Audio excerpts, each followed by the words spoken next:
Hey drummers, I'm Jim Linsner along with Danusha Beats on video and editing. Welcome to Linear Drumming Bootcamp Part 4. Today we're going to swing the 16th notes. What that means is instead of 1 E and 2 E and regular straight 16th notes, the 16th notes are going to sound like da ga da ga da ga da ga da ga da ga da. Okay?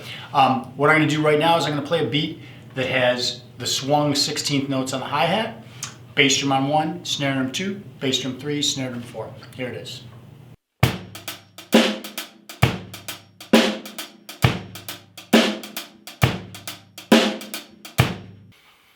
Alright, so a lot of people call that a halftime shuffle. It's not a fancy one, there's no ghost notes or anything, but it's still what we would call a halftime shuffle, right?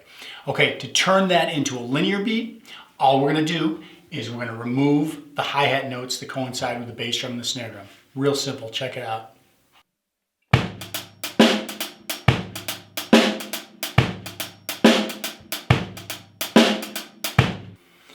Okay, let's do another halftime shuffle beat. This one will have a couple extra bass drums and one extra snare drum.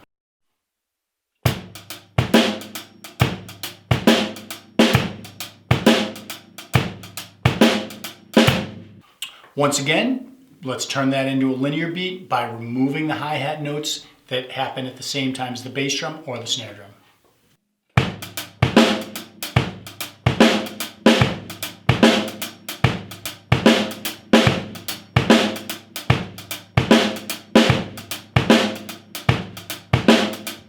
Okay, let's do one more halftime shuffle. This one's a little more complicated. A couple extra bass drum notes, extra snare drum note. Check it out.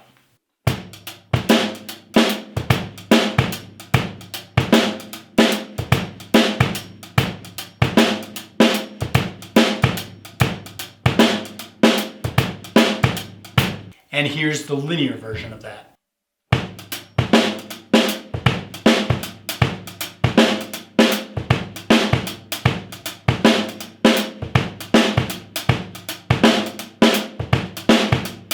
All right, so now you have a system to create your own linear beats. Just take any halftime shuffle that you like, whatever bass drum, snare drum combination, and get rid of the hi-hat notes that coincide with the bass drum and the snare drum. Voila, instant linear groove. Okay, so instead of doing a whole bunch more of those, what I want to do is I want to focus on the last one we just did because I played that in a song with my band years ago. And a couple of the things I did that I thought made it a little more musical, I'm going to share with you right now.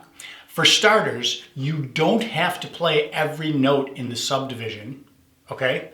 You can leave notes out, and it sometimes sounds way cooler. So let's check out that beat I just did, number 4, okay? But this time I'm going to leave 2 hi-hat notes out.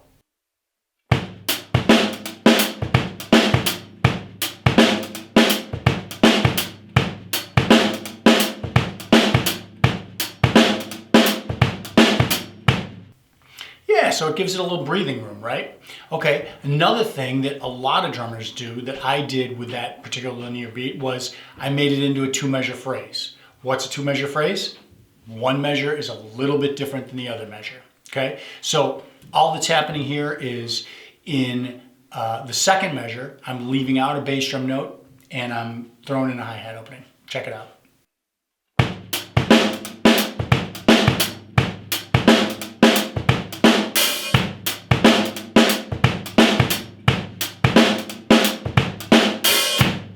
One of the advantages of leaving a couple notes out in your main pattern is that you can add the notes back in for a variation.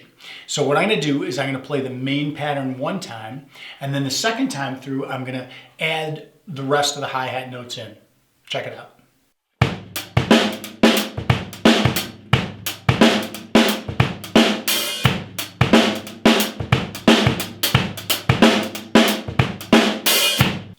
Okay, so let's play that same pattern again. First time regular, second time with the extra notes added in. But this time, instead of playing those notes on the hi-hat, I'm going to move them to the toms.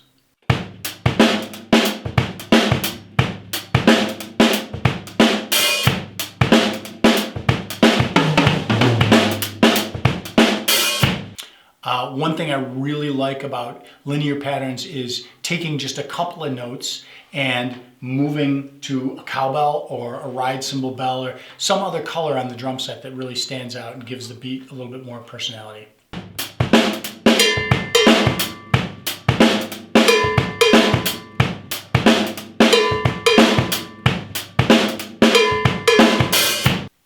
And as we have done with all these linear beats, whenever you have two rights in a row, you can sneak a left in between.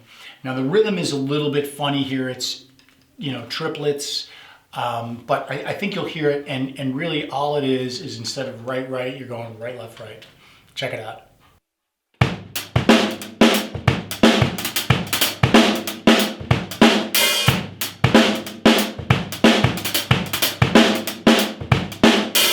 Okay, that's a wrap for Linear Drumming Bootcamp Part 4. The takeaway today is any linear beat can be played with straight 16ths or swung 16ths. And it's not that one is better than the other, it's just two great options.